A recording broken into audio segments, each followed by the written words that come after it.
Primero que nada, hay que ubicar en dónde se encuentran estas islas. Las Malvinas se ubican a 464 kilómetros de distancia de la costa de Argentina, en el Océano Atlántico Sur, cerca de Argentina. En el caso de las Islas Malvinas, nos referimos a distintas territorialidades principalmente por la ocupación de los ingleses sobre estas. Se las considera nuestras, pero están bajo el control de los ingleses actualmente. Argentina las reclama diciendo que los británicos expulsaron a los argentinos de ellas y las tomaron instalando su población.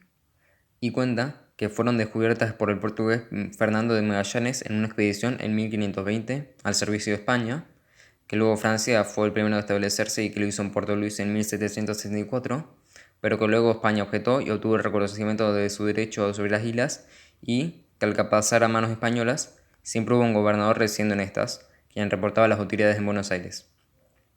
Más tarde, en 1816, cuando se declaró la independencia, las islas continuaron bajo esta jurisdicción y que en 1825 Reino Unido reconoció la independencia argentina y no reclamó las islas. En 1829 se designó a Luis Bernet como gobernador de las islas y que su cargo lo ejercía hasta 1833 cuando empezó la ocupación británica. Mientras tanto, Reino Unido se defiende pidiendo a Argentina que se respete el derecho de autodeterminación de la población local, además que cuentan una distinta versión de la historia. Según ellos, no se expulsó ninguna población argentina, sino que era una guarnición argentina que fue enviada para tratar de imponer la soberanía argentina en un territorio británico soberano. Además, que las islas fueron descubiertas por el capitán británico John Strong en 1690 y que en un año después de que las colonias francesas instaladas en las islas pasen a manos españolas, una expedición británica llegó a Port Egmont y tomó formal posesión de la misma y de todas las islas circundantes para el rey Jorge III. Además de que más tarde, en 1766, otra expedición estableció un asentamiento con 100 personas, pero debió retirarse por motivos económicos en 1774, aunque aún así la soberanía sobre las islas no fue cedida. Otros argumentos que se sostienen a favor de Argentina son que las Malvinas se encuentran a 464 kilómetros de distancia de la costa argentina, mientras que de la costa británica se encuentran a 12.730, 27 veces la distancia que tiene Argentina de las islas, y que se encuentran en el mar Argentino. Por los acontecimientos sobre las islas y los recursos que hay en estas, Argentina las considera muy importantes.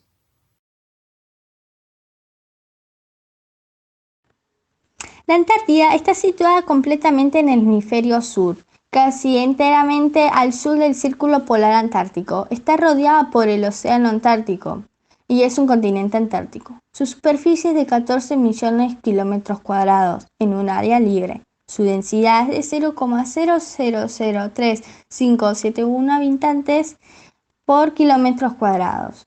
La Antártida está cubierto casi en su totalidad por hielo, cerca de un 98%, lo que representa más de 3/4 partes del agua dulce existente de la Tierra. Su población se renueva periódicamente y se concreta, sobre todo en las bases. Estas integradas por los científicos y técnicos que realizan tareas de investigación y por lo personal que desarrollan labores logísticas.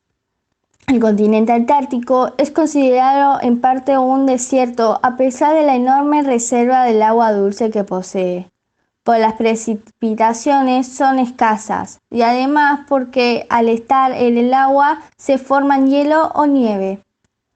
No se halla disponible flora o fauna y los fuertes vientos son característicos en la Antártida. Los temporales de nieve y viento son frecuentes, sin existían las tormentas eléctricas.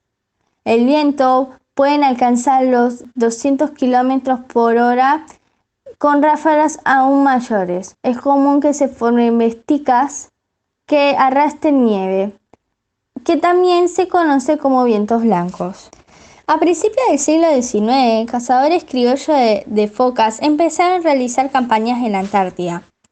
Partían del puerto de Buenos Aires y aventuraban entre el hielo en busca de pieles de aceites, que posteriormente eran vendidos en los mercados orientales. El secreto mantenido de estos cazadores a fin de evitar la difusión de su actividad que llevó al descubrimiento de estas tierras. A pesar de la evidencia que los foqueros, los argentinos, conocían las islas Shetland del sur desde 1817. En 1901, con la participación como meteorólogo, magnetólogo y geodesta José María Sobral en la expedición del Dr. Otto Nordenskjöld, organizada en Suecia con la finalidad de explorar el continente antártico, quedando inauguradas las actividades científicas de la Argentina del sexto continente. Un año antes de la expedición científica, al cargo del Dr. William Bruce, había sido enviada a la Antártida por la Real Sociedad de Geografía de Escocia en el marco del séptimo Congreso Internacional de Geografía, que había realizado en 1899 con la finalidad de explorar el casquete polar.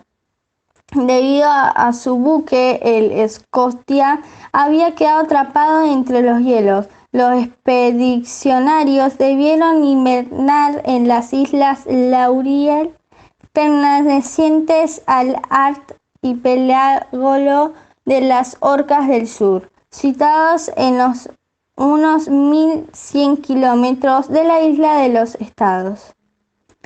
En ella construyeron una vivienda que les permitió sobrevivir, que luego se convirtió en un observatorio meteorológico y una estación magnética. Instalaciones que, a su regreso a Buenos Aires en diciembre de 1903, la expedición escocesa ofreció al gobierno argentino.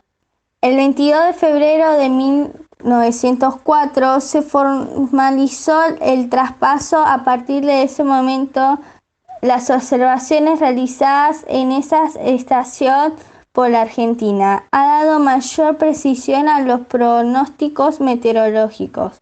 Durante los siguientes 40 años de nuestro país fue el único ocupante permanente del sexto continente. Ese mismo día comenzó a funcionar la estafeta postal Orcanadas del Sur, primera oficina de correos Antártida de la historia. Desde entonces se celebra esa fecha el Día de la Antártida Argentina. El Tratado Antártico. Como resultado de las experiencias del Año Geofísico Internacional, el 1 de diciembre de 1959, Argentina, Australia, Bélgica, Chile, Estados Unidos, Francia, el Reino Unido, Japón, Nueva Zelanda, Noruega, Sudáfrica y entonces la Unión Soviética firmaron en Washington el Tratado Antártico como objetivo de asegurar la libertad de investigación científica y la promoción de la cooperación internacional con fines científicos de la Antártida, y para garantizar el sexto continente que tuvieran usos exclusivamente pacíficos. El Tratado Antártico entró en vigor el 23 de junio de 1961, al tener la ratificación parlamentaria de todos sus signatarios originales. La Argentina es parte consultiva del Tratado Antártico desde su entrada en vigor en 1961. Son partes consultivas aquellas que se hayan demostrado su interés en la Antártida a través de la conducción de investigación científica. Importante la que sea mediante la apertura de una base o mediante la ejecución de una expedición de la Antártida. El tratado tiene hoy 54 partes, las cuales se reúnen anualmente para tomar las decisiones necesarias para asegurar su adecuada implementación. El reclamo de la soberanía de la Antártida son los 7 de esos 12 países que mantenían en aquel momento el reclamo de la soberanía en distintos sectores de la Antártida. La Argentina era uno de ellos, reivindicando soberanía en un denominado sector antártico argentino, definido por el paralelo 60 grados sur como límite del norte, y meridianos 25 grados y 74 grados de longitud oeste. A su vez, los reclamos de Chile y Reino Unido se superponen con el argentino. El Reino Unido abarca por completo el sector reclamado por la Argentina y chileno se superpone parcialmente. Desde 1947, Chile y Argentina se reconocen mutuamente derecho de la soberanía de la Antártida. Por su parte, Estados Unidos y la Unión Soviética reservaron sus fundamentos para efectuar reivindicaciones territoriales sobre región antártica en el futuro. El resto de los estados no reconocen reclamos sobre ninguna porción de la Antártida, con el objetivo de evitar que el asunto de los reclamos pudieran extenderse. El tratado establece que mientras estén vigentes no se efectúan nuevas reclamaciones de la soberanía en la Antártida, ni se ampliarán las existentes. El tratado establece también la prohibición de realizar explosiones nucleares, dispositivos propuestos originalmente por la Argentina, así como eliminar desechos radiactivos en la Antártida. Asimismo, el tratado prohíbe cualquier actividad de carácter militar en que contiene una excepción del apoyo logístico a investigaciones científicas u otras actividades con fines pacíficos realizados por personal militar.